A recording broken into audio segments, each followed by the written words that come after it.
Hey guys, welcome back. So now getting back into Thor, who at this point is crazy powerful, with not only being your inherent king of Asgard, but also your herald of Galactus wielding the power cosmic. But at this point with them facing the Black Winter, this confrontation reveals some things that not only change the course of this crisis, but it also feels like we've been dropped with another secret crisis gem within this run. So let's get into it. But first, if you're new to the channel, be sure to subscribe to catch the spills every week. And don't forget to hit that bell up top so we can squat up in the comments for the first hour. Alright, so where we had left off with Galactus and Thor, who had together been collecting all the power from these different worlds in order to beef up Galactus' strength to face against the Black Winter. And this was one of those things to where immediately after they were met with the arrival of the Black Winter. And like this thing showed up quick, like Galactus didn't even have the time to let his food digest. And then boom, just like that, it's go time again. But it's during this time that we jump over to Asgard, to where at this time Asgard is packed, with literally at this point the addition of like 3 different worlds in their entire species, sharing this limited space with the Asgardians. And this place is like super dense, and overwhelming for the most part, and Lady Sif, who's now taking the place of Heimdall, she feels a bit of that pressure. But even with all this, Loki, he's like social distancing and probably thinking about his last encounter with Thor. But on top of that, we also catch up a bit with Beta Ray Bill, who we see praying under Yggdrasil, and really at this point expressing to Sif, though he's in a bit of this broken state, that he really wishes the best for Thor, even in spite of the devastation that had happened with their most recent encounter. Because also with Stormbreaker being broken, Beta Ray does feel like a piece of him is lost as well, but in the case of Thor, he hopes and he prays the best for him, because ultimately Thor didn't ask to be king, and for that reason, though he seeks many other answers, especially for himself, but the one thing that Beta Ray is sure about at this point is that Thor needs to be king, because Beta Ray recognizes that Thor is doing what he's doing mainly because Thor believes it needs to be done, unlike some who would just want Thor's position out of a lust for power. But it's also around this time when Volstagg calls for a gathering, which Beta Ray leaves Sif to attend to, but Sif doesn't go. She tells Beta Ray that she's gonna stay by the Rainbow Bridge, mainly because at this point she's lost sight of Thor, and essentially she won't leave her post until he returns. But at this point in time, as we know, Thor and Galactus, they in the belly of the beast, and though their battle from the outside may seem like some type of void or even some large dark cloud, but on the inside it's straight up Terror Dome. But while they're here, the Black Winter calls Thor by a number of names, some of which we've known, like Thor of course, God of Thunder, or even King of Asgard, but as he continues, he then calls Thor by names like Thor the All-Butcher and Thor the End God, which Thor claims that he's never been called by before, which then lead him to believe that there must be some sort of mistake, and possibly the Black Winter has him confused for someone else. But with mentioning these names of past and future, the Black Winter also tells Galactus that he's intrigued by Thor, and doing so while binding Galactus physically and mentally. But with the Black Winter mentioning that it's intrigued by Thor, it's this ideal that we explore a little bit closer as King Thor continues to fight off the Black Winter, and the Black Winter asks him, do you want to see how you die? And not long after that, everything goes dark, but when this space illuminates again, Thor finds himself within this labyrinth of sorts. But with finding himself here, Thor immediately feels like the Black Winter is either playing some sort of game or it's hiding from him. But when the Black Winter speaks with this voice that fills this entire room, reinserting that he had asked Thor a question, but at this point Thor's just like, come out, face me. And when the Black Winter shows up, he appears as Gorr the God Butcher. But even with seeing this, Thor knows that he's killed Gorr the God Butcher, so that can't be right. And after that it appears as Loki, to where immediately Thor knows that's not his brother. And Thor even tells the Black Winter like, I'm not afraid of the end. And the Black Winter just tells him like, well, the end ain't afraid of you either. But with the Black Winter pretty much answering its own question, it shows Thor every villain he's faced, and everyone from the Serpent, Surtur, Loki, Mangog, Mephisto, Apocalypse, Malekith, Enchantress, Gorr, Annihilus, and even Doctor Doom.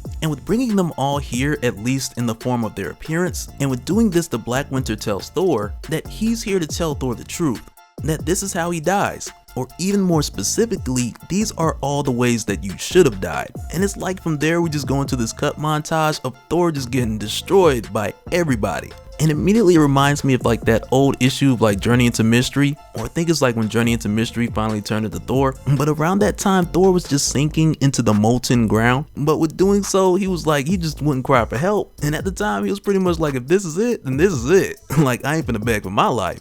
But at this point, with Thor being attacked by these manifestations of everyone who was supposed to kill him at some point in time, the Black Winter then tells him that this is how it was supposed to be, Like, you were supposed to be killed by the Serpent, you were supposed to be killed by Mangog, and at the times where you were burned, atomized, and unmade, like these were supposed to be your end. And even ultimately at the end of time, when Thor and Loki had faced Gorr the God Butcher. But with telling Thor all of this, the Black Winter essentially is letting him know that death at some point is supposed to be his destiny. But through the years, Thor has survived again and again, mainly because something or someone, it has slithered through time, changing his destiny and breaking his destination to this fate. Which on one hand is a direct reference to our talks about the end of time and some of what we'd seen Thor do in the distant future, but even in the same, it also feels like a Secret Crisis reference, with the Black Winter mentioning someone altering fates and protecting Thor, similar to a way that Dr. Manhattan had did for Superman. But in this case, with Thor fighting off all these villains from the past, or at least this representation of them, he then gives them his ultimate blow, which is a byproduct of the Thor Force,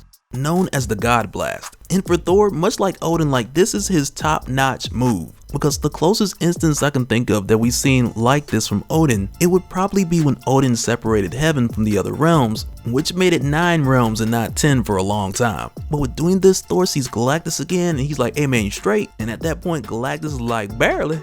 But when this happens, like, I gotta say, man, Thor, he is a warrior. Because even after everything that's gone down, he just looks to the Black Winter and he's like, man, show me my death and see if I blink. And when he does that, like, think about it, like, this whole thing has been like, Thor, like, I'm not afraid of death. And then Death, the Black Winter's like, I'm not afraid of you. But besides that, I'm trying to tell you something. But this whole time, it's like neither one of them is moving. And at this point, we really don't know if the Black Winter could kill Thor. And not because of lack of any power, but more so because he's expressed that something has gone through time and it's saving Thor every time. So if the Black Winter had tried, it probably just wouldn't work. But after this, we then see the Black Winter reveal himself, and when he does, he appears as Thor, and his appearance is very much spot on to what Galactus had described as far as what he had seen when he encountered the Black Winter just before going to Asgard and acquiring Thor's help. And when this happens, for a second, like, Thor tells Galactus like, hey, that's the dude you was talking about. And more or less Galactus like, yeah, that's him right there. But it's in this moment where the Black Winter tells Thor that what Galactus has told him is not entirely the truth.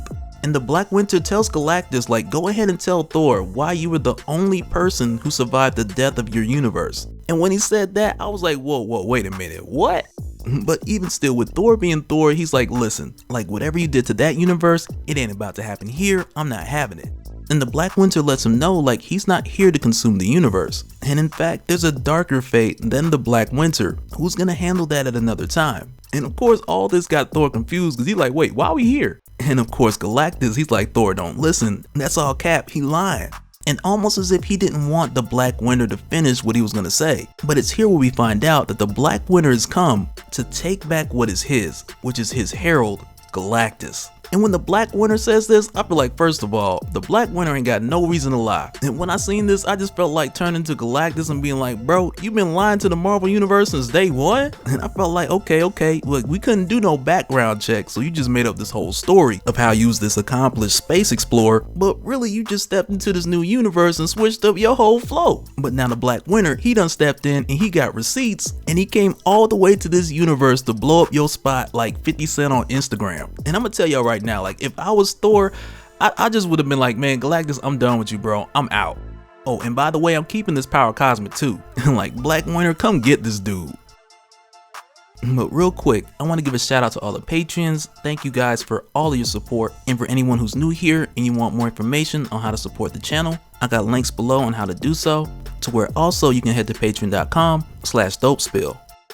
But that'll do it for this one, guys. Let me know your thoughts down in the comments below, and let me know what y'all think about Galactus at this point, man. Because I feel like pretty soon around the corner, we got a lot of new history coming up about this guy. And the way it's looking right now, he might lose some street cred, or some space cred because of it. But let me know your thoughts down in the comments below, and we'll do it again in the next one. Alright, later.